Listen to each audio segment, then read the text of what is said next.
Michel se tenait dans la cuisine de leur appartement haussmannien du quartier de Saint-Germain-des-Prés, disposant avec une précision chirurgicale un plateau d'amuse-bouche. Chaque petit four était aligné comme dans une salle d'opération, où la moindre erreur pouvait être fatale. À un observateur extérieur, il paraissait l'incarnation du calme parisien, concentré sur sa tâche avec cette élégance discrète que l'on associe aux Parisiens. Pourtant, derrière ses yeux gris acier, une tempête faisait rage. 16 ans. 16 ans de mensonges, de tromperies et de trahison. Cette pensée fit trembler sa main, manquant de faire tomber une olive farcie. Il la rattrapa avec une dextérité affinée par des années passées au bloc opératoire de l'hôpital de la Pitié-Salpêtrière. Personne ne soupçonnerait le tourbillon intérieur sous son apparence sereine, ni sa femme, ni ses enfants, ni les invités qui rempliraient bientôt leur foyer de rire et de félicitations. Surtout pas sa femme. « Papa, où veux-tu que je mette ces guirlandes ?» La voix d'Étienne brisa la rêverie de Michel. À 15 ans, son aîné était tout en longueur et en maladresse, un adolescent typique avec ses coudes saillants et ses genoux qui semblaient toujours sur le point de s'entrechoquer. Michel ressentit une pointe au cœur en le regardant. Combien de lui-même voyait-il en Étienne? Combien n'était-ce que le fruit de son imagination désespérée? Le long de la rampe d'escalier, fiston. Ta mère adore ça là-bas, ça lui rappelle les décorations de Noël à Strasbourg. Étienne hocha la tête et s'élança, évitant de justesse une collision avec sa sœur Sophie qui sortait du salon. Attention, abruti. Sophie, 13 ans et déjà experte en mépris adolescent, leva les yeux au ciel avant de se tourner vers Michel. Papa, c'est bien comme ça? Elle brandissait une banderole faite maison proclamant « Joyeux anniversaire de mariage maman et papa » en lettres pailletées. Michel força un sourire. C'est parfait, ma chérie. Ta mère va adorer, surtout avec ses paillettes qui rappellent les feux d'artifice du 14 juillet. Sophie rayonna et repartit l'accrocher, tandis que Lucas, 10 ans, passait la tête par l'angle du mur. Je peux gonfler plus de ballons, papa? Michel acquiesça, la gorge serrée. Vas-y, mon grand, mais ne te rends pas malade comme la dernière fois à la fête de l'école. Tandis que les bruits des préparatifs des enfants emplissaient la maison, Michel reprit sa tâche. La façade devait être impeccable, chaque détail en place.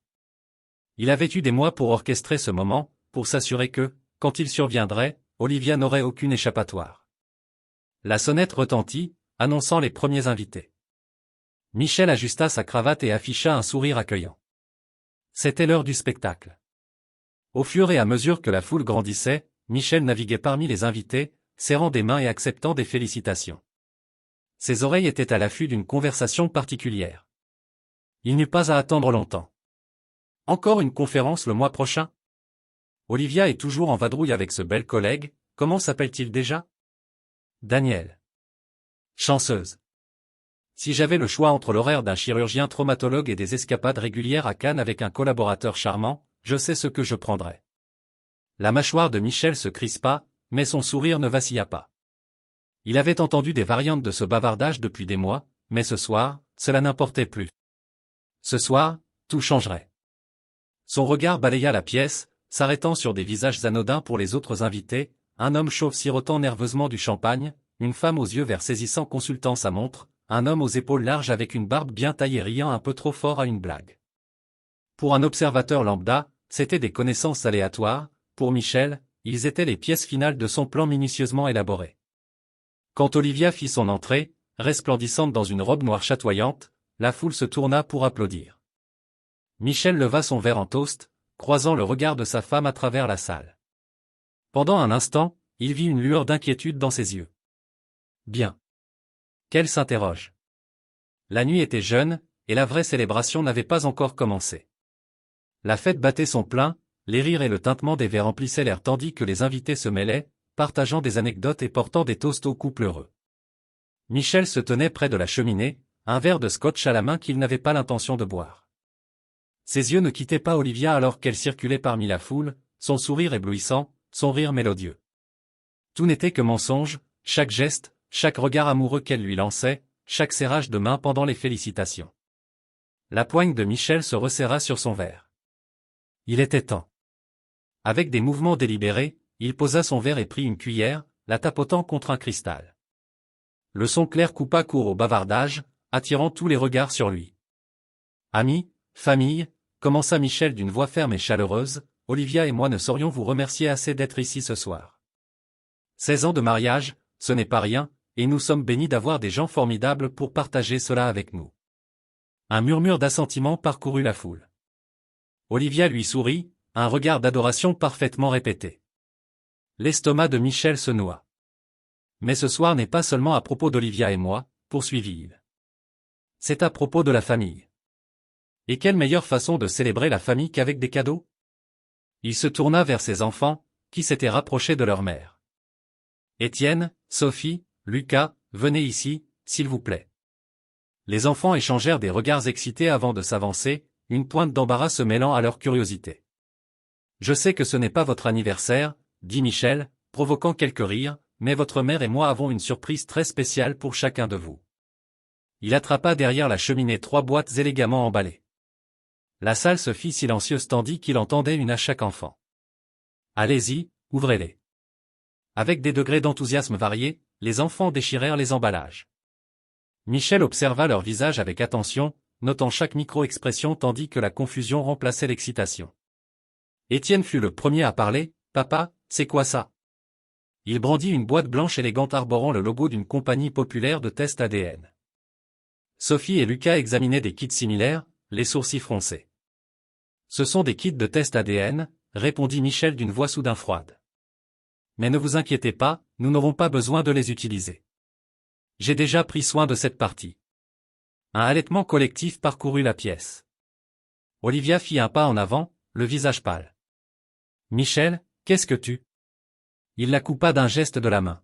« Il y a plus dans vos cadeaux, les enfants.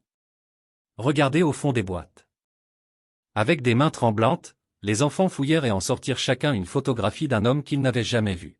« Rencontrez vos pères biologiques, » annonça Michel d'une voix qui résonna dans le silence stupéfait. « Ils sont impatients de vous connaître. » Des questions? Votre mère a toutes les réponses. Le chaos éclata. Olivia hurla, un cri de pure angoisse et de fureur. Les invités murmurèrent en état de choc, certains se dirigeant vers les sorties. Mais l'attention de Michel resta sur ses enfants. Non, pas ses enfants, jamais ses enfants. Étienne recula en titubant, laissant tomber le kit ADN et la photo. Sophie éclata en sanglots tandis que Lucas restait figé, son jeune visage marqué par la confusion et la douleur. « Papa » murmura Lucas d'une voix perdue, « je ne comprends pas », Michel ressentit un pincement de regret, vite enterré sous le poids de sa colère et de sa trahison. « Je suis désolé, Lucas. Je ne suis pas ton papa. Je ne suis le papa d'aucun de vous. Demandez à votre mère qui sont ces hommes. Demandez-lui pour ses conférences avec Daniel. Demandez-lui pour les mensonges qu'elle raconte depuis 16 ans. » Olivia bondit en avant, ses cheveux impeccablement coiffés maintenant en désordre. « Espèce de salaud! Comment as-tu pu faire ça? Comment as-tu pu blesser nos enfants comme ça? Nos enfants? » Le rire de Michel fut vide. « C'est riche, Olivia. Dis-moi, depuis combien de temps le sais-tu? Comptais-tu me le dire un jour, ou étais-je juste un idiot commode pour payer tout? » La pièce était devenue d'un silence assourdissant, tous les regards allant de Michel à Olivia. Les enfants se serraient les uns contre les autres, Sophie sanglotant contre la poitrine d'Étienne tandis que Lucas s'accrochait à la main de sa sœur. « Maman » la voix d'Étienne se brisa, « c'est vrai ?» Le visage d'Olivia se décomposa. Elle tendit la main vers son fils, mais il recula. « Étienne, mon bébé, je peux expliquer. »« Expliquer quoi ?» interrompit Michel. « Expliquer comment tu nous as menti à tous pendant des années. Expliquer comment tu as couché avec d'autres hommes dans mon dos. Ou expliquer comment tu m'as laissé élever 3 enfants en croyant qu'ils étaient les miens, alors que tu savais pertinemment qu'ils ne l'étaient pas. » Il se tourna vers la foule stupéfaite. « Ah, et n'oublions pas nos invités spéciaux. Vous 3. Il pointa les connaissances apparemment aléatoires qu'il avait veillé à inviter. « Félicitations, vous êtes les pères surprises. » L'homme chauve qui avait siroté son champagne toute la soirée blêmit. La femme aux yeux vert octa, sa main volant à sa bouche tandis qu'elle fixait son mari choqué. L'homme aux épaules larges avec la barbe fit un pas en avant, ses yeux rivés sur Sophie. « Est-ce qu'elle… » commença-t-il, incapable de finir. Michel hocha la tête. L'ADN ne ment pas, contrairement à certaines personnes dans cette pièce. Olivia, figée par le choc, passa soudain à l'action. Elle se jeta sur Michel, ses ongles manucurés lui griffant le visage. Espèce de fils de pute! Comment oses-tu? Comment oses-tu? Les invités intervinrent, l'attirant en arrière tandis qu'elle continuait à hurler et à sangloter. Michel resta immobile, insensible à ses hystéries. Il avait anticipé cette réaction, s'y était préparé. Ce qu'il n'avait pas prévu, c'était le regard dans les yeux de ses enfants, la trahison, la confusion, la douleur. Pendant un instant, sa résolution vacilla, mais il se rappela les nuits passées à éplucher les relevés de cartes bancaires, les heures perdues à analyser les relevés téléphoniques, le moment déchirant où les premiers résultats ADN étaient arrivés. Non, il n'y avait pas de retour en arrière. Tandis que le chaos de la révélation s'apaisait en un silence tendu et malaisé, Michel agit avec détermination. Il récupéra une enveloppe Kraft de son bureau, ignorant les murmures et les regards qui le suivaient. Olivia s'était effondrée sur le canapé, son mascara coulant sur ses joues tandis qu'elle alternait entre sanglots et regards haineux vers son mari. Michel s'approcha d'elle, le visage masque d'indifférence froide. « Tiens, dit-il en laissant tomber l'enveloppe sur ses genoux. Les papiers du divorce. Je ne financerai plus l'éducation d'enfants qui ne sont pas les miens. » La tête d'Olivia se redressa, une nouvelle horreur se lisant sur son visage. « Michel, s'il te plaît, murmura-t-elle, on peut en parler. On peut arranger ça. » Arranger ça? Le rire de Michel fut amer, dénué de chaleur. Il n'y a rien à arranger, Olivia. C'est fini. Ça l'est depuis des mois. Tu ne le savais pas, c'est tout.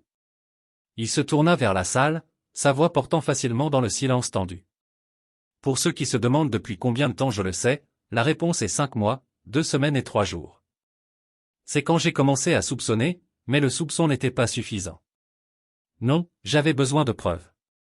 Michel se mit à arpenter la pièce, adoptant le ton calme et autoritaire qu'il utilisait pour présenter des cas difficiles à ses étudiants en médecine. Ça a commencé par de petites choses, des charges inhabituelles sur les relevés de cartes, des appels téléphoniques discrets, des conférences qui surgissaient avec une fréquence croissante. Mais le vrai déclencheur, c'est une rencontre fortuite avec un vieil ami qui a mentionné avoir vu Olivia dans un restaurant à Lyon un week-end où elle était censée être à Genève. Il marqua une pause, laissant les implications s'imprégner. Olivia s'était recroquevillée sur elle-même, les papiers du divorce froissés dans son poing. C'est là que j'ai engagé des détectives privés au pluriel, parce qu'un seul n'était pas assez pour suivre toutes les activités d'Olivia. Et croyez-moi, ils ont mérité chaque euro. Le regard de Michel balaya la salle, s'arrêtant sur chacun des hommes qu'il avait identifiés comme les pères biologiques des enfants. Messieurs, vous devriez vérifier vos comptes en banque. Vous avez du retard sur les pensions alimentaires. L'homme chauve bafouilla, sa femme le fusillant d'un regard meurtrier. L'homme barbu s'effondra dans un fauteuil, la tête dans les mains. Le troisième, debout près de la femme aux yeux verts, semblait prêt à fuir par la porte. Quant au test ADN, poursuivit Michel, c'était plus délicat. C'est étonnant ce qu'on peut faire avec quelques cheveux égarés et un laboratoire discret. Je devais être sûr, vous comprenez. Sur au-delà de tout doute raisonnable, parce que je savais que quand ce moment viendrait, Olivia nierait tout. Elle mentirait, comme elle ment depuis des années. Il se tourna vers sa femme, qui s'était levée du canapé, les papiers du divorce serrés contre sa poitrine comme un bouclier. Vas-y, Olivia. Dis-leur que je mens. Dis à nos invités, dis à nos enfants que c'est une farce élaborée. Olivia ouvrit la bouche, mais aucun mot n'en sortit. Ses yeux balayèrent la pièce, cherchant un allié, n'en trouvant aucun. C'est ce que je pensais, dit Michel doucement. Il s'approcha de la porte, s'arrêtant pour s'adresser aux 3 enfants choqués blottis près de la cheminée. Étienne, Sophie, Lucas, je suis désolé. Vous ne méritez pas ça. Rien de tout cela n'est de votre faute. J'espère qu'un jour vous comprendrez pourquoi j'ai dû faire ça. Alors qu'il tendait la main vers la poignée, Olivia retrouva enfin sa voix. Michel, attends. Elle trébucha vers lui, tendant la main. S'il te plaît, on peut arranger ça. Pense aux enfants. La main de Michel se figea sur la porte. Pendant un instant, il sembla qu'il pourrait se retourner, mais ses épaules se redressèrent, et il parla sans la regarder. J'ai pensé aux enfants, Olivia. Je n'ai pensé qu'à ça pendant des mois. Et j'ai réalisé quelque chose, la meilleure chose que je puisse faire pour eux, c'est de leur montrer que les actions ont des conséquences, que les mensonges, peu importe depuis combien de temps ils sont dits, finissent par éclater au grand jour. Il ouvrit la porte, laissant entrer l'air frais de la nuit parisienne. Au revoir, Olivia. Je suis sûr que ton avocat contactera le mien. Et sur ces mots, Michel Rivière sortit de la maison qu'il avait appelée son foyer pendant 16 ans. Derrière lui, il laissait un tableau de dévastation absolue, une famille brisée, des vies bouleversées, des illusions pulvérisées. En montant dans sa voiture, préchargée d'affaires essentielles, Michel s'accorda un moment de doute, un instant pour se demander s'il avait bien fait. Mais alors qu'il démarrait et s'éloignait du trottoir, il repoussa le doute. La vérité était sortie, les mensonges exposés, et bien que la douleur soit immense maintenant, il se convainquit que c'était nécessaire. Une rupture nette, une plaie cautérisée. Elle guérirait éventuellement. Elle le devait. Dans le rétroviseur, il voyait Olivia encadrée dans l'embrasure de la porte, sa silhouette rapetissant à mesure qu'il s'éloignait. Pendant une seconde fugitive, il se rappela la jeune femme dont il était tombé amoureux, les rêves qu'ils avaient partagés, la vie qu'ils avaient construite. Mais cette vie n'avait été qu'un mirage, un mensonge beau et intricé. Et maintenant, alors que Michel Rivière roulait vers un avenir incertain, il s'accrochait à la seule chose qu'il savait réelle, la vérité, peu importe sa laideur, peu importe sa douleur. C'était tout ce qui lui restait.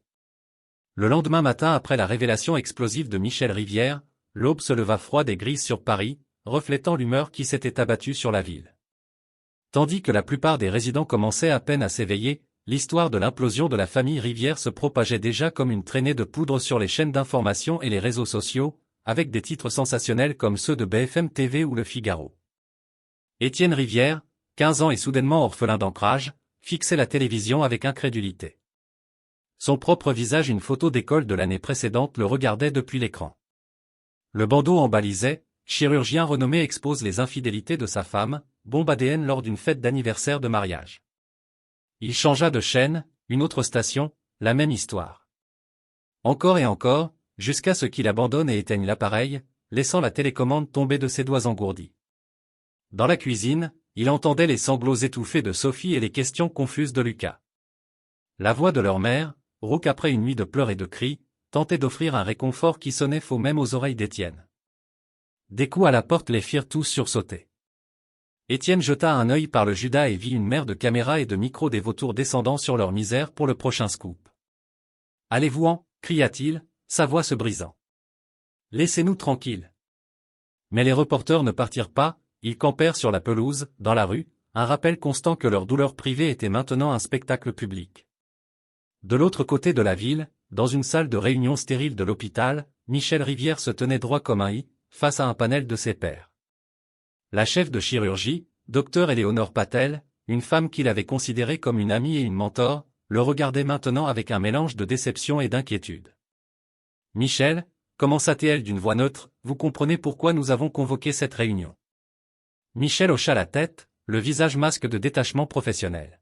« Ma vie personnelle est devenue un risque pour la réputation de l'hôpital. » Dr Patel soupira. « Ce n'est pas seulement ça, Michel.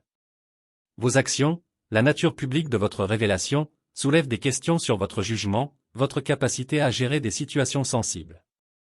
Avec tout le respect que je vous dois, répondit Michel d'une voix froide, mon jugement au bloc n'a jamais été mis en cause. Ma vie personnelle n'est plus personnelle. Docteur Patel l'interrompit, que vous le vouliez ou non, vous l'avez rendu public de la façon la plus spectaculaire. Nous avons déjà des patients qui demandent à changer de chirurgien. Vos collègues s'inquiètent de travailler avec vous. Le conseil craint des poursuites judiciaires. La mâchoire de Michel se crispa. Il avait anticipé des retombées professionnelles, mais la réalité piquait encore. Que êtes-vous en train de dire, Éléonore? Nous ne vous licencions pas, dit Dr Patel rapidement. Votre dossier chirurgical parle pour lui-même. Mais nous vous plaçons en congé administratif avec effet immédiat. Prenez du temps, Michel. Gérez vos affaires personnelles. Quand les choses se seront calmées, nous réévaluerons. En quittant la salle, Michel sentit les regards de ses collègues sur lui, certains sympathiques, d'autres jugeants, tous observant comment le grand docteur Rivière gérerait sa chute de grâce. Pendant ce temps, de l'autre côté de la ville, au cabinet d'avocat d'Olivia, une autre forme de règlement de compte avait lieu. Olivia était assise dans la salle de conférence, son apparence habituellement impeccable en ruine. Son associé gérant, Richard, arpentait la pièce, le visage orageux de fureur et de déception. Avez-vous idée du travail de contrôle des dommages que nous allons devoir faire? Nous représentons certains des clients les plus conservateurs de France, Olivia.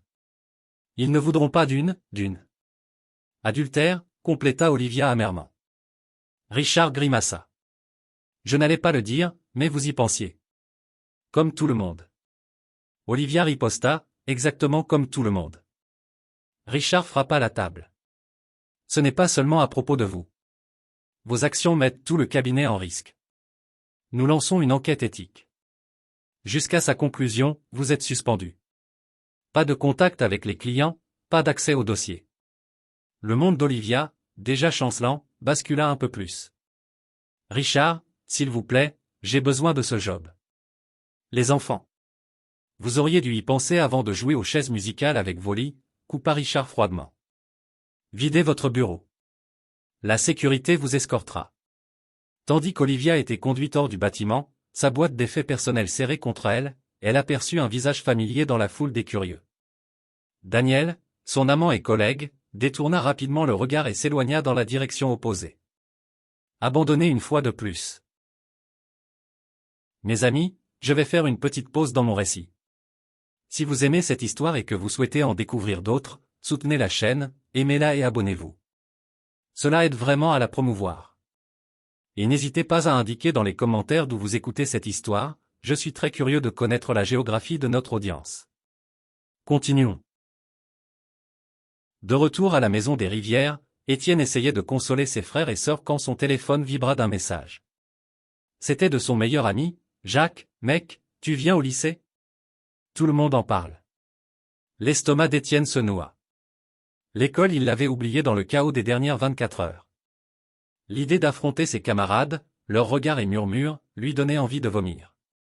Mais il pensa à Sophie et Lucas, si c'était dur pour lui, combien pire pour eux. Prenant une profonde inspiration, il répondit, « Ouais, on y sera. » Tandis qu'il aidait ses cadets à se préparer, se blindant pour l'épreuve à venir, Étienne ne pouvait s'empêcher de se demander où était son père, où était Michel, ce qu'il faisait, s'il se souciait seulement de la dévastation qu'il avait laissée derrière lui. De l'autre côté de la ville, dans un modeste appartement d'une chambre qu'il avait loué des mois plus tôt en préparation de ce jour, Michel Rivière fixait son reflet dans le miroir de la salle de bain. Le visage qui lui renvoyait son regard était hagard, les yeux enfoncés par une nuit sans sommeil. Pendant un moment, le doute s'insinua, avait-il bien fait? L'image des visages tordus de confusion et de douleur de ses enfants lui traversa l'esprit. Puis il se rappela les années de mensonges, la trahison, la colère revint, durcissant sa résolution. Il ajusta sa cravate et attrapa ses clés de voiture. Il était peut-être en congé administratif, mais il y avait toujours des chirurgies à haut risque qui nécessitaient des volontaires, des hôpitaux qui passeraient outre un scandale personnel pour un chirurgien de son calibre. En quittant l'appartement, le téléphone de Michel vibra d'une alerte, une autre histoire sur l'implosion de sa famille. Il l'éteignit sans la lire. La vérité était sortie. L'incendie se propageait. Et Michel Rivière était déterminé à renaître de ses cendres, même s'il devait tout brûler d'autres sur son passage. Olivia Rivière était assise dans le bureau de son avocate, son apparence autrefois immaculée maintenant une ombre d'elle-même. Des cernes sombres entouraient ses yeux, et ses cheveux pendaient mous et non lavés. Elle serrait une tasse de café comme une bouée de sauvetage, ses jointures blanchies autour du gobelet en polystyrène. « Nous devons passer à l'offensive », disait son avocate, une femme aux allures de requin nommée Patricia.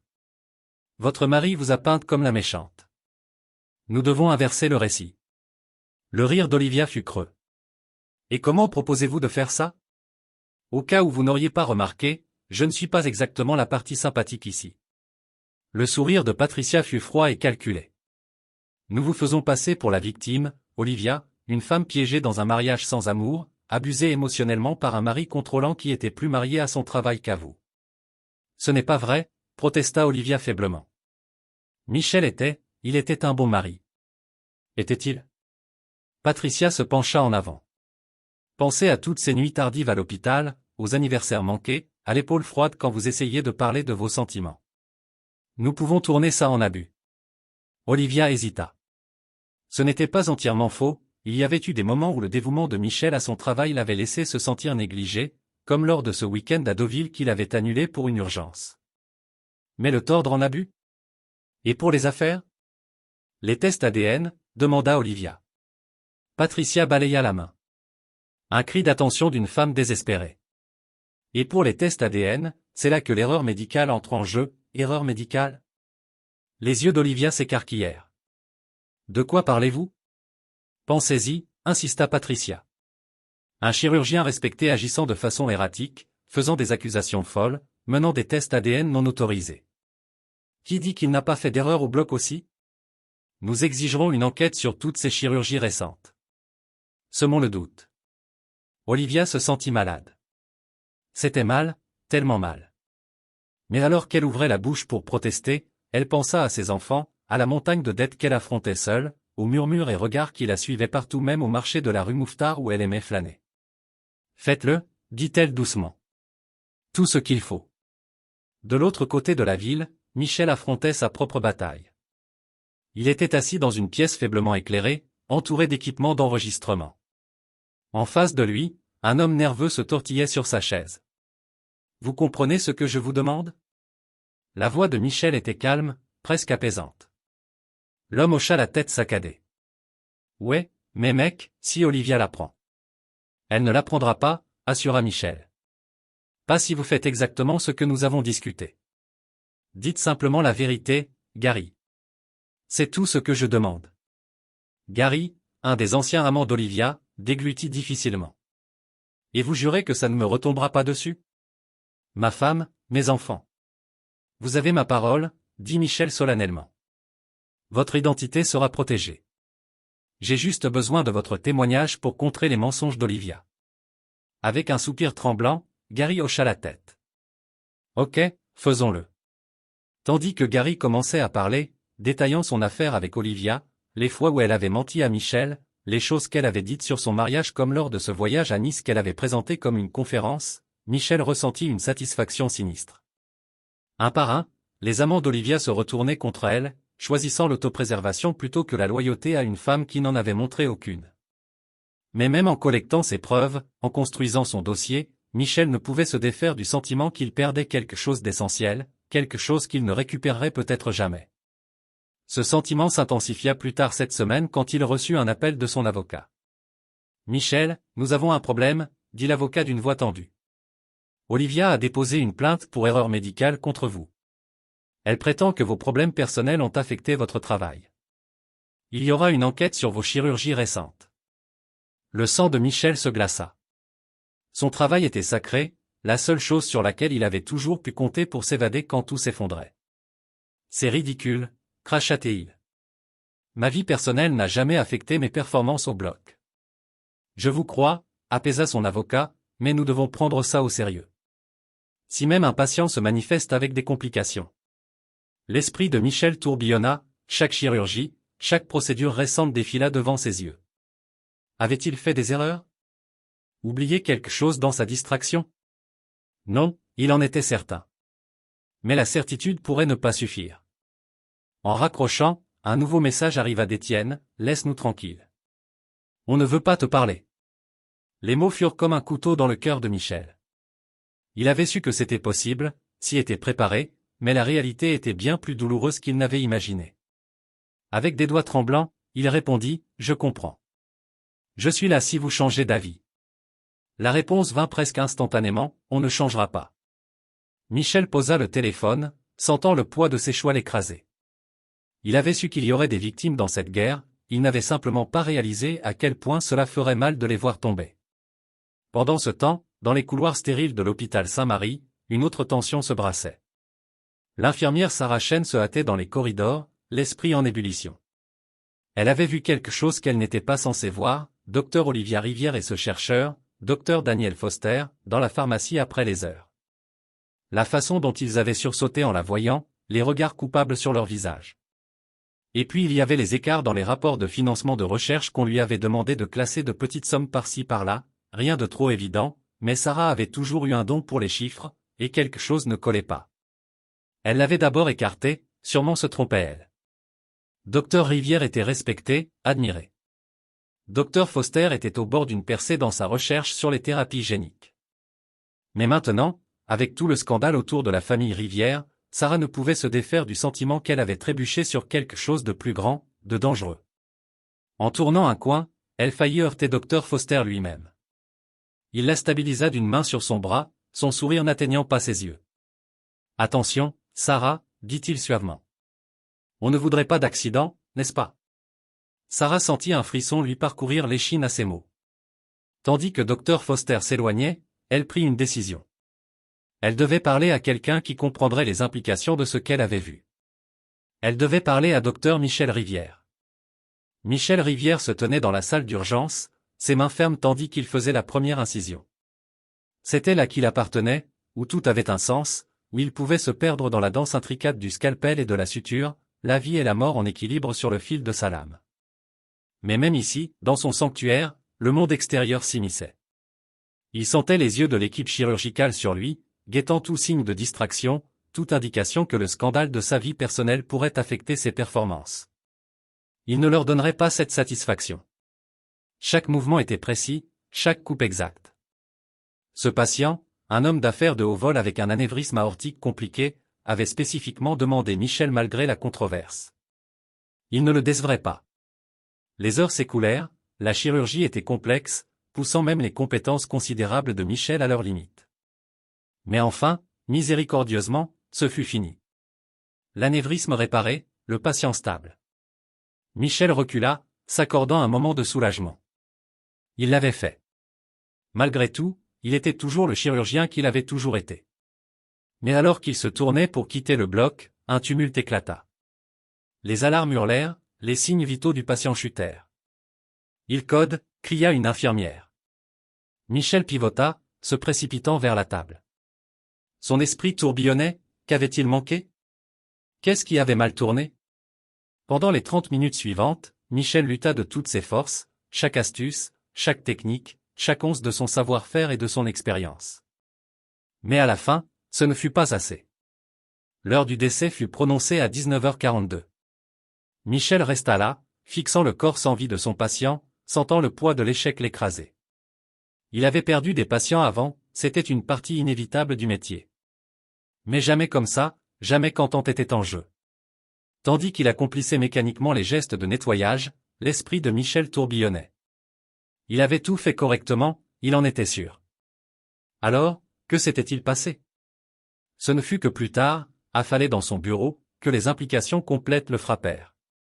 Ce n'était pas juste un résultat tragique, c'était de la munition pour Olivia, pour le conseil de l'hôpital, pour tous ceux qui cherchaient une preuve que son drame personnel avait affecté son travail. Un coup à la porte le tira de ses sombres pensées. Il leva les yeux pour voir une petite femme asiatique en tenue médicale debout nerveusement dans l'embrasure. « Docteur Rivière, dit-elle hésitante, je suis Sarah Chen. Je suis infirmière dans l'aile de recherche. J'ai besoin de vous parler. C'est important. » Michel lui fit signe d'entrer, trop épuisé pour être curieux. Mais tandis que Sarah commençait à parler, détaillant ce qu'elle avait vu et entendu au cours des derniers mois, Michel sentit une étincelle de quelque chose qu'il n'avait pas ressenti depuis longtemps, l'espoir. De l'autre côté de la ville, dans un appartement chic d'un gratte-ciel, Olivia Rivière arpentait nerveusement la pièce. Elle venait de raccrocher avec son avocate, qui l'avait informée de la mort du patient de Michel. C'était exactement le genre de munitions dont ils avaient besoin pour renforcer leur plainte pour erreur médicale. Alors pourquoi se sentait-elle si mal? Une clé tourna dans la serrure, et Daniel entra. Il avait l'air hagard, son assurance habituelle remplacée par une expression hantée. « C'est fait, dit-il doucement. Le cœur d'Olivia s'emballa. « Tu es sûr que personne ne t'a vu ?» Daniel secoua la tête. « Personne. Mais Olivia, c'est mal. Cet homme est mort. Nous sommes responsables. » Nous n'avions pas le choix, siffla Olivia, ses yeux fous d'un mélange de peur et de désespoir. Michel allait nous détruire, tout détruire ce que nous avons construit. C'était le seul moyen de le discréditer, de s'assurer qu'il ne puisse pas ruiner nos vies complètement. Daniel passa une main dans ses cheveux ébouriffés, paraissant plus vieux que son âge. Mais à quel prix, Olivia? Nous parlons de la vie d'un homme, de manipulation de médicaments, de meurtre. Olivia tressaillit au mot, mais se reprit vite. Ce n'était pas un meurtre. C'était une complication malheureuse. Ces choses arrivent tout le temps en chirurgie. Vraiment? La voix de Daniel fut amère. Ou est-ce juste ce que nous nous dirons pour pouvoir dormir la nuit? Olivia se dirigea vers le bar, se versant un généreux verre de scotch avec des mains tremblantes.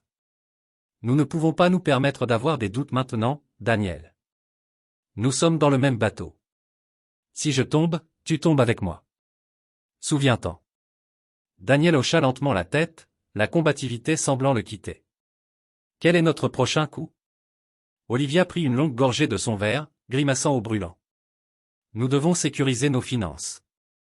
L'enquête éthique à l'hôpital va geler nos actifs bientôt. Nous devons déplacer ce que nous pouvons avant ça. Et les fonds de recherche détournés? Demanda Daniel d'une voix à peine audible. Nous devrons les utiliser, répondit Olivia fermement.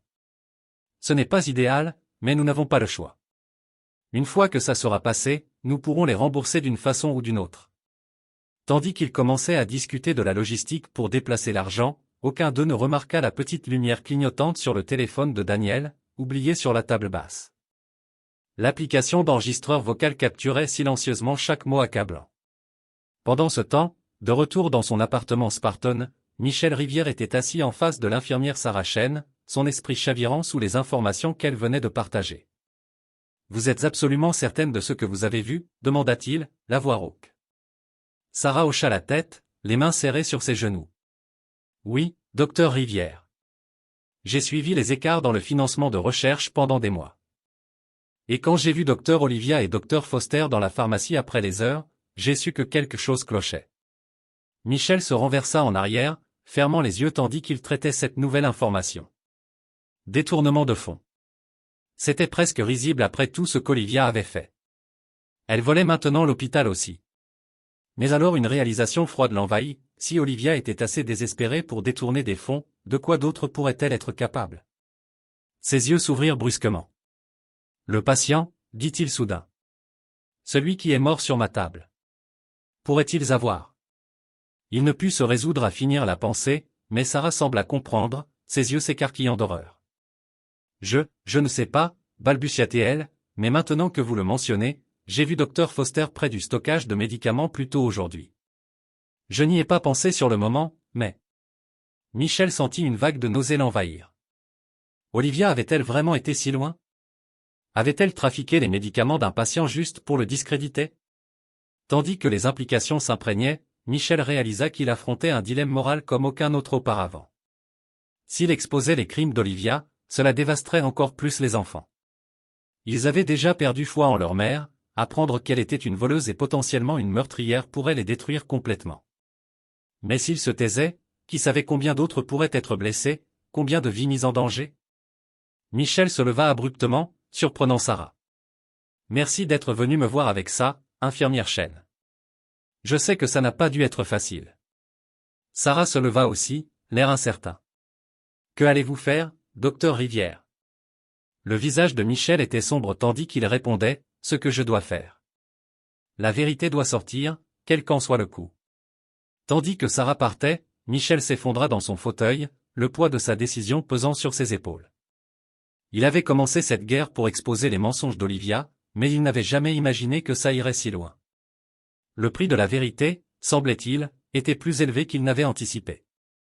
Avec un cœur lourd, il attrapa son téléphone et composa un numéro qu'il avait espéré ne jamais utiliser. « Ici docteur Michel Rivière », dit-il quand la ligne se connecta. « Je dois signaler un cas suspect de détournement de fonds et d'erreur médicale, et possible homicide. Je partagerai plus de détails en personne, avec des preuves et un témoin. » Tandis qu'il commençait à détailler ce qu'il savait, Michel ne pouvait s'empêcher de penser à ses enfants, à la douleur que cela leur causerait. Mais il pensait aussi au serment d'Hippocrate qu'il avait prêté, à son devoir de protéger ses patients. Parfois, réalisait-il, être un bon père signifiait faire des choix impossibles. Et parfois, la vérité venait à un prix terrible. Mais c'était un prix qu'il devait payer pour son intégrité, pour la justice, et pour la sécurité des futurs patients qui pourraient tomber victimes des manigances désespérées d'Olivia. En raccrochant, Michel ressentit un étrange mélange de dread et de soulagement. Les dés étaient jetés. Il n'y avait pas de retour en arrière.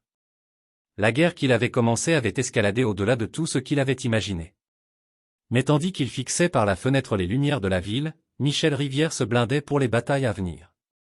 La vérité triompherait, et il l'amènerait à terme, quel qu'en soit le coup. Les couloirs stériles de l'hôpital Saint-Marie n'avaient jamais semblé si oppressants à Michel Rivière tandis qu'il marchait vers la salle de réunion, flanqué de l'infirmière Sarah Chen et de son avocat. Il sentait le poids d'innombrables regards sur lui, des murmures le suivant comme une traîne, un mélange de curiosité et de jugement. C'était ça, le moment de vérité. Tout ce qu'il avait enduré, chaque nuit sans sommeil et chaque jour agonisant, avait mené à cela. La porte de la salle de réunion se dressait devant lui, une barrière imposante entre vérité et mensonge. Michel prit une profonde inspiration, se stabilisant. Il jeta un regard à Sarah, vit la détermination dans ses yeux, et hocha la tête. Ensemble, ils poussèrent la porte. Le conseil de l'hôpital était assis en silence grave, leur visage un mélange de préoccupation et de scepticisme. Docteur Éléonore Patel, la chef de chirurgie qu'il avait placée en congé administratif, siégeait en bout de table, les yeux plissés tandis que Michel entrait. Docteur Rivière, commença-t-elle d'une voix neutre, vous avez demandé cette réunion pour présenter des preuves, je crois. Michel hocha la tête, le visage masque de détachement professionnel. Oui, docteur Patel. Des preuves qui, je le crois, non seulement blanchiront mon nom, mais exposeront une menace bien plus insidieuse pour cet hôpital et ses patients. Il fit signe à Sarah, qui s'avança, serrant un épais dossier contre sa poitrine. Voici l'infirmière Sarah Chen. Elle a été instrumentale dans la découverte de la vérité. Pendant l'heure suivante, Michel et Sarah exposèrent leurs dossiers, relevés bancaires montrant des transferts mystérieux, journaux de pharmacie avec des écarts, témoignages de comportements suspects, et enfin l'enregistrement accablant d'Olivia et Daniel discutant de leur détournement et de la mort du patient. Tandis que les preuves s'accumulaient, les expressions du conseil passèrent du scepticisme au choc, et enfin à la colère. Le visage de docteur Patel avait viré aux cendres. Ceci dépasse tout ce que nous pouvions imaginer, dit-elle d'une voix à peine audible. Docteur Rivière, je vous dois des excuses. Nous tous. Michel secoua la tête. Pas d'excuses nécessaires, docteur Patel. Vous avez fait ce que vous pensiez juste basé sur les informations que vous aviez. Ce qui compte maintenant, c'est ce que nous faisons ensuite. Docteur Patel se redressa, la mâchoire serrée de détermination. Nous lançons une enquête à grande échelle immédiatement. Tous les actifs de Dr Olivia Rivière et Dr Foster seront gelés en attendant les résultats. Leurs licences médicales seront suspendues. Elle se tourna vers Michel, ses yeux emplis d'un mélange de respect et de regret. Quant à vous, Dr Rivière, considérez votre congé administratif terminé. Vous êtes autorisé à reprendre le travail immédiatement. Une vague de soulagement envahit Michel, mais elle fut de courte durée. Tandis que le conseil discutait des étapes suivantes, son téléphone vibra d'un message. C'était d'Étienne, nous savons la vérité sur tout. Nous devons parler. Le cœur de Michel se serra. Ses enfants dans tout cela, il avait presque oublié la partie la plus importante de l'équation, ce qui avait le plus à perdre. En quittant la salle de réunion, sa victoire professionnelle semblait creuse face au règlement de compte personnel qui l'attendait. De l'autre côté de la ville, dans un petit café loin de leurs repères habituels, un bistrot cosy près du canal Saint-Martin, Étienne, Sophie et Lucas Rivière étaient blottis autour d'une table. Leurs visages étaient pâles, les yeux rougis par les pleurs et le manque de sommeil. « Je n'arrive pas à croire que maman ferait quelque chose comme ça », murmura Sophie, la voix brisée.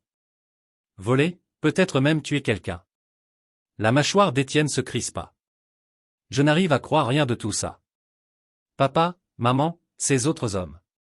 Toute notre vie a été un mensonge. » Lucas, seulement 10 ans et luttant pour comprendre les complexités de la situation, leva les yeux vers ses aînés avec de grands yeux effrayés. « Qu'est-ce qui va nous arriver maintenant ?» Avant qu'Étienne puisse répondre, la porte du café s'ouvrit, et 3 hommes entrèrent. Les enfants les reconnurent immédiatement des photos que Michel leur avait données lors de cette fatidique fête d'anniversaire. Leur père biologique. Les hommes s'approchèrent avec prudence, leur visage un mélange de nervosité et d'espoir. Étienne, le plus grand des 3, parla en premier, sa voix douce. « Je suis ton père. Ton père biologique. Je m'appelle James. » Étienne le fixa, une tempête d'émotions ragant dans ses yeux, colère, confusion, curiosité, peur. « Pourquoi maintenant ?» demanda-t-il enfin. « Pourquoi venir maintenant ?» James soupira. « Je ne savais pas. Pas jusqu'à ce que ton père, jusqu'à ce que Michel me le dise. Si j'avais su, j'aurais. » Quoi ? Interrompit Sophie, sa voix tranchante. Vous auriez débarqué et joué au papa? Nous avions déjà un père. Du moins, nous le pensions. L'homme le plus petit, un type aimable avec des lunettes rondes, s'avança. Sophie, ma chérie, nous ne sommes pas ici pour remplacer qui que ce soit. Nous voulions juste vous rencontrer. Vous faire savoir que si vous avez besoin de quoi que ce soit, nous sommes là. Lucas, qui avait été silencieux jusqu'alors, parla. Vous aimiez notre maman? La question plana, lourde d'implications. Le troisième homme, le père biologique de Lucas, s'agenouilla au niveau des yeux du garçon. C'est compliqué, mon petit. Mais ce qui n'est pas compliqué, c'est ça, vous trois êtes des enfants incroyables. Et bien que nous n'ayons pas été là pour vous avant, nous voulons l'être maintenant, si vous nous laissez. Les enfants échangèrent des regards, une communication silencieuse passant entre eux. Finalement, Étienne hocha la tête. Nous y réfléchirons, dit-il. Mais là, nous devons aller voir notre papa. Notre vrai papa.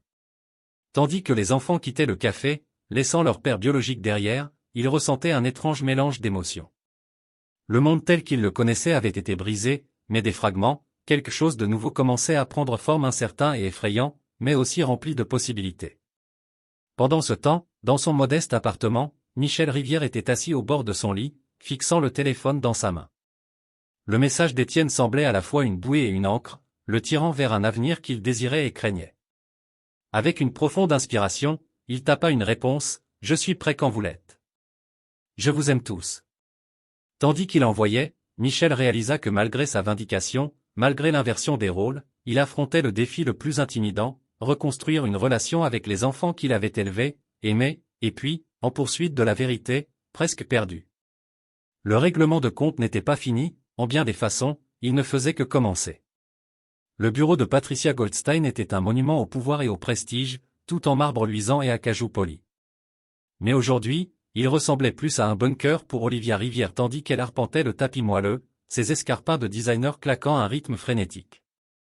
Ce n'était pas censé se passer comme ça, marmonna-t-elle, passant les mains dans ses cheveux en désordre. Nous avions un plan. Nous avions un levier. Daniel Foster était affalé dans un fauteuil, sa confiance habituelle brisée. C'est fini, Olivia, dit-il d'une voix creuse. Ils savent tout, le détournement, le patient. Olivia pivota vers lui, les yeux flamboyants. Ne le dis pas. N'ose pas le dire à voix haute. Patricia, observant l'échange avec une préoccupation croissante, s'éclaircit la gorge. Je pense que nous devons considérer nos options ici. Les preuves contre vous deux sont substantielles. Un coup à la porte les interrompit. L'assistante de Patricia passa la tête, le visage pâle. Mademoiselle Goldstein, docteur Michel Rivière est ici. Il dit qu'il doit parler à docteur Olivia et docteur Foster immédiatement. Olivia et Daniel échangèrent des regards paniqués. Patricia hocha la tête. Faites-le entrer. Michel entra dans la pièce, le visage masque de détermination froide. Il avait perdu l'incertitude et la douleur des mois passés, remplacés par une résolution d'acier. Olivia, Daniel, dit-il d'une voix plate, dénuée d'émotion. Je pense qu'il est temps que nous parlions. Olivia se redressa, invoquant les derniers vestiges de sa défi. Venu pour jubiler, Michel? Pour voir ton œuvre de près? Le rire de Michel fut amer. C'est ce que tu penses que c'est? As-tu idée de ce que tu as fait à moi, à nos enfants, à ce pauvre patient et sa famille? Daniel se leva, le visage tordu d'un mélange de peur et de désespoir. Nous pouvons encore nous battre, Michel. Nous savons des choses sur toi, des choses qui pourraient te ruiner tout autant que nous l'avons été. Pendant un moment, la pièce fut silencieuse. Puis Michel sourit un sourire froid, sans humour, qui envoya des frissons le long de l'échine d'Olivia. Tu veux dire mes indiscrétions passées? La plainte pour erreur médicale que j'ai réglée à l'amiable il y a 5 ans? Le problème d'alcool que j'avais à la fac de médecine? La voix de Michel était calme, presque conversationnelle. Allez-y, dites-leur. Dites-le au monde. J'ai déjà tout divulgué au conseil médical et au procureur de la République.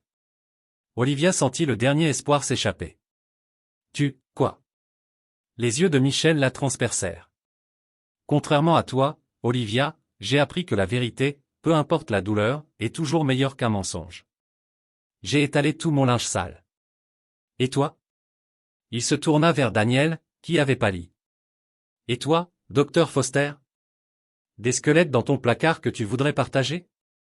C'est le moment.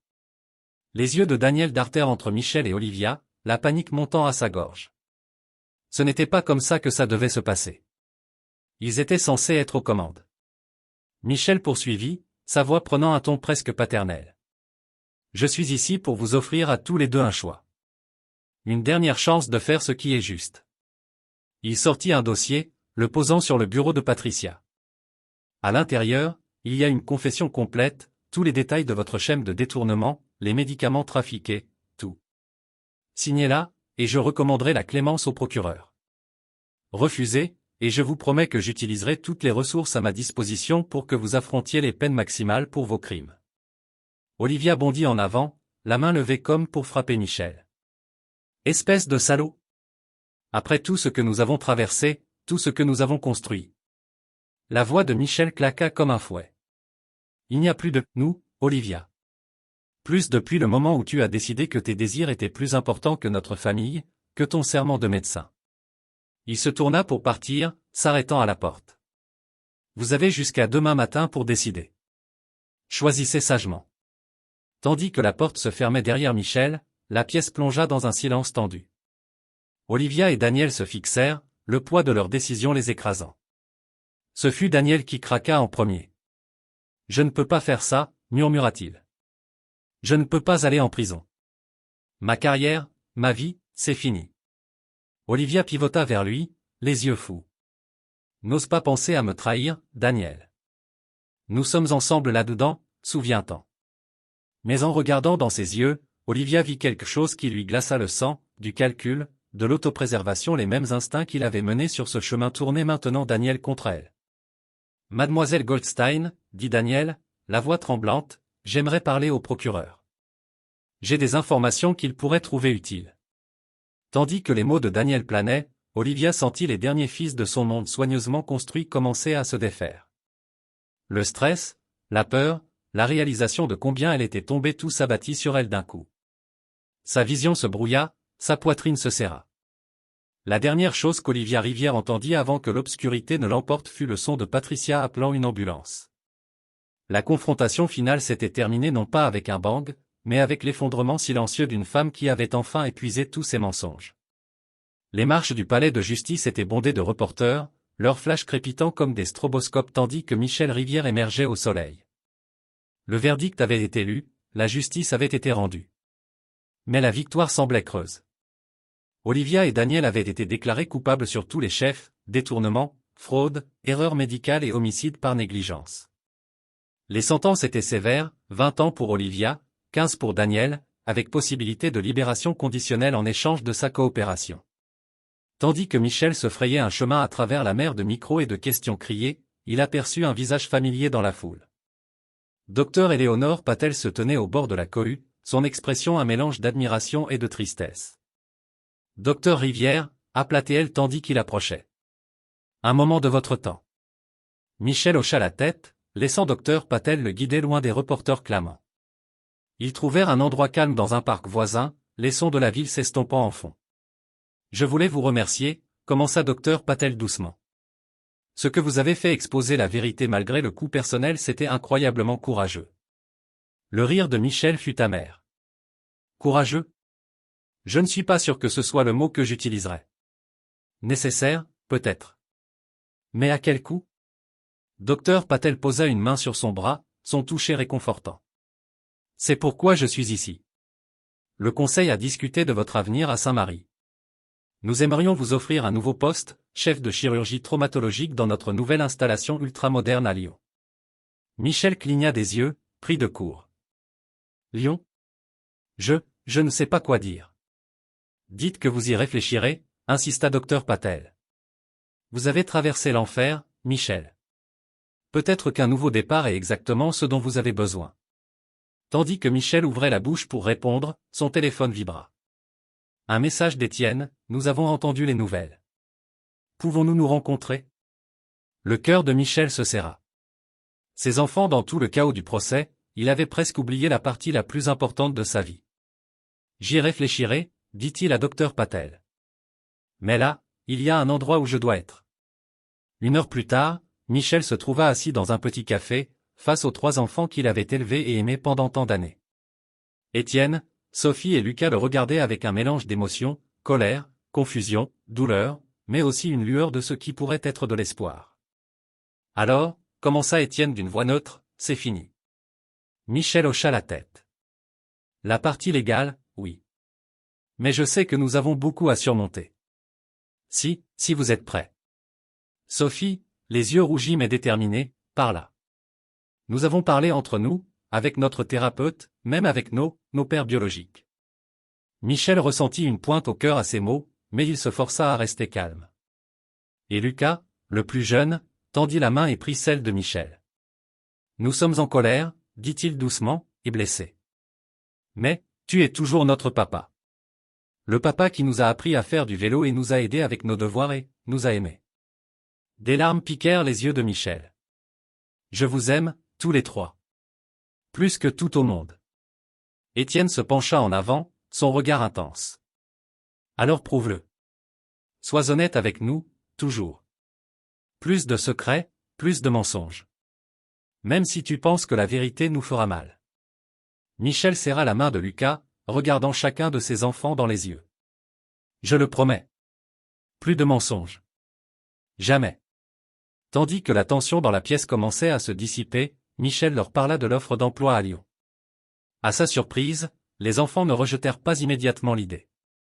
Un nouveau départ pourrait être bon, admit Sophie. Pour nous tous. Michel hocha la tête, un plan se formant dans son esprit. Avant de prendre une décision, il y a quelque chose que je dois faire d'abord. Le lendemain, Michel se trouva dans le bureau d'un collègue de confiance, un conseiller financier qu'il connaissait depuis des années. Ensemble, ils rédigèrent les papiers pour 3 fonds fiduciaires séparés, un pour chaque enfant. Ceux-ci seront gérés par un tiers neutre, expliqua Michel en signant les documents. Pour s'assurer que, quoi qu'il arrive, vous serez toujours pris en charge. En quittant le bureau, les documents des fonds en main, Michel sentit un poids se lever de ses épaules. Il ne pouvait changer le passé, ne pouvait défaire la douleur et le trauma des mois passés, mais il pouvait assurer un avenir stable aux enfants qu'il aimait, indépendamment de la biologie. La décision prise, les semaines suivantes furent un tourbillon d'activités, emballage de leur vie, adieu, préparation pour un nouveau chapitre à Lyon. Michel se jeta dans les préparatifs, reconnaissant pour la distraction des douleurs et culpabilités persistantes qui le hantaient encore. À l'approche du jour du départ, Michel se trouva debout dans le salon vide de la maison qu'il avait partagée avec Olivia. Des souvenirs, amers et doux, l'envahirent, c'était là qu'il avait construit une vie, élevé une famille, et c'était là que tout s'était effondré. Un coup à la porte le tira de sa rêverie. Il l'ouvrit pour trouver Étienne, Sophie et Lucas sur le porche, sac de nuit à leurs pieds. Nous pensions, commença Étienne hésitant, que peut-être nous pourrions passer une dernière nuit ici. En famille. La gorge de Michel se serra d'émotion. J'aimerais ça, parvint-il à dire. J'aimerais beaucoup ça. Tandis qu'ils s'installaient pour une dernière nuit dans leur ancienne maison, Michel sut qu'il était temps pour la conversation qu'il redoutait. Il rassembla les enfants dans le salon, les documents des fonds étalés sur la table basse devant lui. Avant de partir, commença-t-il d'une voix ferme malgré la nervosité, il y a quelque chose d'important dont nous devons discuter. Il expliqua les fonds fiduciaires, comment ils fonctionnaient, pourquoi il les avait créés. Les enfants écoutèrent en silence, leur visage un mélange de surprise et de compréhension. Tu n'avais pas à faire ça, dit Sophie doucement quand il eut fini. Michel sourit, tendant la main pour serrer la sienne. Si, je le devais. Vous êtes mes enfants, indépendamment de la biologie. Je veux m'assurer que vous serez toujours pris en charge, quoi qu'il arrive. Lucas, toujours le plus jeune et le plus direct, posa la question qui planait. Ça veut dire que tu dis au revoir? Le cœur de Michel se serra. Non, mon petit. Ce n'est pas un au revoir. C'est une assurance. Un filet de sécurité. Et une promesse que, quoi qu'il arrive, ou que la vie nous mène, je serai toujours là pour vous si vous le voulez. Étienne, qui avait été silencieux jusqu'alors, parla enfin. Nous le voulons, dit-il d'une voix ferme. Tu es notre papa. Ça n'a pas changé. Le lendemain matin, tandis qu'il se préparait pour partir à l'aéroport, Michel jeta un dernier regard autour de la maison. Tant de souvenirs, bons et mauvais. Mais en se tournant pour rejoindre ses enfants dans la voiture, il réalisa que le foyer n'était pas un lieu, c'étaient les gens qu'on aimait. Le trajet vers l'aéroport fut calme, chacun perdu dans ses pensées. Tandis qu'ils approchaient du terminal, Michel sentit une vague d'anxiété. C'était ça, le point de non-retour. Il gara la voiture et se tourna vers ses enfants. « Vous êtes sûr de ça ?» demanda-t-il. « Il n'est pas trop tard pour changer d'avis. » Sophie tendit la main, prenant la sienne. « Nous sommes sûrs, papa. Nous sommes dans ça ensemble. » Tandis qu'ils entraient dans l'aéroport, leurs bagages traînant derrière eux, Michel ressentit un mélange d'émotions qu'il ne pouvait nommer, tristesse pour ce qu'ils laissaient derrière, espoir pour ceux qui les attendaient, et un amour farouche et protecteur pour les 3 jeunes gens à ses côtés. Ils s'enregistrèrent, passèrent la sécurité, et arrivèrent enfin à leur porte. Tandis qu'ils attendaient l'embarquement, Michel regarda chacun de ses enfants à tour de rôle. Étienne, presque un homme maintenant, fort et résilient malgré tout ce qu'il avait traversé. Sophie, avec la beauté de sa mère tempérée par une gentillesse et une empathie qui étaient tout à elle. Et Lucas, encore si jeune mais avec une sagesse au-delà de ses années. « Je veux que vous sachiez, » dit Michel, la voix épaisse d'émotion, « que quoi qu'il arrive, ou que la vie nous mène, je serai toujours votre père. Et je vous aimerai toujours, toujours. » Étienne hocha la tête, clignant des larmes. Sophie se pencha pour un câlin. Lucas, dans un rare affichage d'affection publique, jeta ses bras autour de la taille de Michel. Tandis que leur vol était appelé, Michel prit une profonde inspiration. Ce n'était pas une fin, réalisa-t-il, c'était un début. Une chance de reconstruire, de guérir, de créer quelque chose de nouveau et beau des cendres de leur ancienne vie. Ils embarquèrent dans l'avion, trouvèrent leur siège, et s'attachèrent. Tandis que les moteurs rugissaient et que l'avion commençait à rouler sur la piste, Michel sentit une paix s'installer sur lui. La route devant ne serait pas facile, il y aurait des défis, des revers, des moments de doute. Mais ils les affronteraient ensemble. Tandis que l'avion décollait, s'envolant dans le ciel bleu clair, Michel Rivière ferma les yeux et dit une prière silencieuse de remerciement pour les secondes chances, pour la guérison, pour l'amour de la famille qui transcendait la biologie et résistait même aux tempêtes les plus féroces. L'avenir était incertain, mais pour la première fois depuis longtemps, Michel ressentait de l'espoir. Quoi qu'il vienne ensuite, il l'affronterait en famille. Et ça, réalisa-t-il, était tout ce qui comptait vraiment. Je tiens à remercier tout particulièrement tous ceux qui écoutent mes histoires jusqu'à la fin. C'est vraiment très important pour moi. Merci pour votre attention, pour votre temps et pour votre soutien. Je vous embrasse sincèrement.